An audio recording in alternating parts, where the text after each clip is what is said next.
नमस्कार, मी मनीषा रेसिपीमध्ये तुमचे स्वागत। आजची आपली स्पेशल रेसिपी आहे काजू आणि पनीर। तर पाहूया हॉटेलसारखी चव असणारी आणि एकदम चविष्ट अशी ही काजू पनीरची सोप्या पद्धतीने बनवलेली भाजी।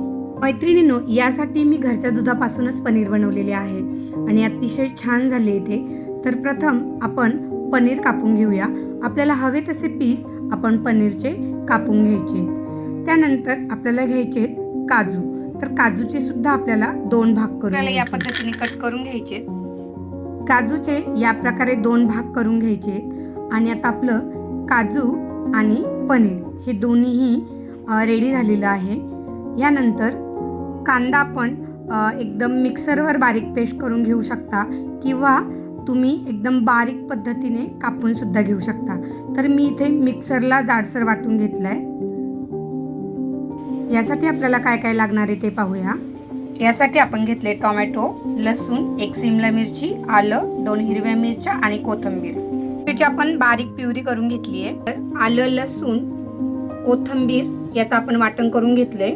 सिमला मिर्च बारीक कट करून घेतली। जर तुम्हाला हॉटेलसारखं थोडं चमचमीत हवं असेल तर तेलाचा वापर थोडासा इथे जास्त करा। प्रथम आपण आता काजू यामध्ये फ्राय करून घेऊया आणि मस्त लालसर फ्राय करून घ्यायचे आपल्याला आणि ते एका भांड्यात काढून घेऊया। वाव, काय सुंदर रंग आलाय। तर काजू तर आपले तळून झालेत। बरं घालायचे जिरं आणि तमालपत्र।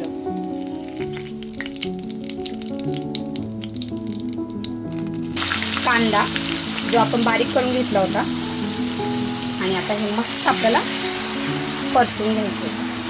अगदी सोनेरी रंग होईपर्यंत आपल्याला हा कांदा परतून घ्यायचा आहे।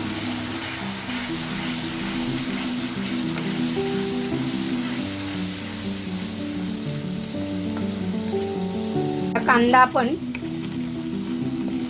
थोडासा परतून घेतलाय। यावर टाकली लसूण, आलं आणि जी कोथिंबीरीची पेस्ट केलेली आहे ती घालून घ्यायची आणि आता 2 ते 3 मिनिटं हे परत छान परतून घ्यायचं। तेल सुटेपर्यंत मसाले फ्राय करून घेतले। आता यावर घालायची आपल्याला टोमॅटोची प्युरी।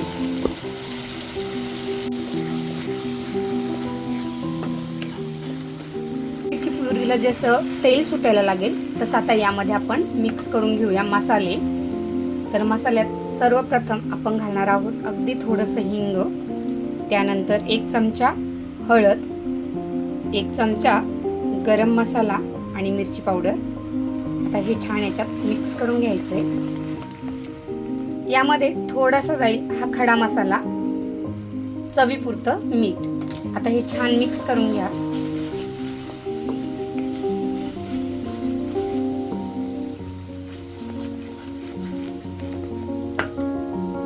धनापूड ती सुद्धा आपण छान मिक्स करून घेऊया। आता यामध्ये टाकूया, तुम्ही यामध्ये रेडीमेड पनीर मसाला सुद्धा घालू शकता किंवा तुम्ही घरी तयार केलेले मसाले घालू शकता। घेऊया आता यामध्ये टाकूया सिमला मिरची। आता याला छान मसाल्याला तेल सुटले म्हणजे आपला मसाला मस्त शिजून झालाय। मंद आचेवर शिजून घ्यायचा आहे हा। आणि आता यावर घालायचे काजू, यावर घालायचे पनीर जे पाणी सुटलेलं आहे ते सुद्धा आपल्याला यामध्ये घालायचे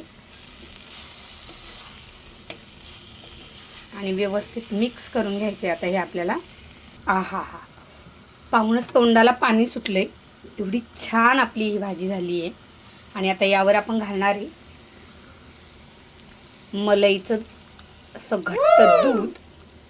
वाव, थोडंसं पाणी घातले आपण, खाली भाजी लागणार नाही आणि थोडीशी अशी फार ड्राय होणार नाही, ती कोरडी होणार नाही। मस्त त्याला एक असा ज्युसीपणा येईल आणि अतिशय छान टेस्ट होते या भाजीची। याला अजून अशी पातळ ग्रेव्ही हवी असेल तर तुम्ही पाणी जास्तही टाकू शकता।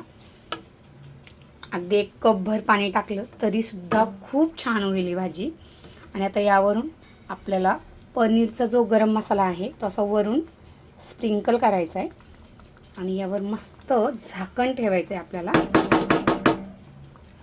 आणि भाजी 5 मिनटात आपल्याला शिजून द्यायची अशीच. तर आपली भाजी रेडी आहे. 5 मिनटं झालेली आहे आणि आपण भाजी पाहूया कशी झाली. Oh my God. अतिशय सुंदर रंग आलाय भाजीला आणि खरंच खूप अप्रतिम लागते ही. तर या पद्धतीने तुम्ही सुद्धा नक्की करून पहा आणि तुमच्या आवडीप्रमाणे रोटी किंवा नान तुम्ही घरच्या घरी बनवून ही भाजी ट्राय करा. खूपच अप्रतिम झाली आहे. तर आवडली असेल तर नक्की लाईक, शेअर आणि सबस्क्राईब करा. ही तुम्ही तुमच्या आवडीप्रमाणे रोटी किंवा चपातीसोबत खाऊ शकता. अतिशय टेस्टी होते. अगदी ही भाजी जर खाल्ली तर तुम्हाला कधीही बाहेरची भाजी आवडणार नाही, हे मात्र मी खात्रीशीर सांगते. आणि रेसिपी आवडली असेल तर तुमच्या इतर मित्रमैत्रिणींना शेअर करा. भेटूया आपण असेच छान छान रेसिपी घेऊन. तोपर्यंत धन्यवाद.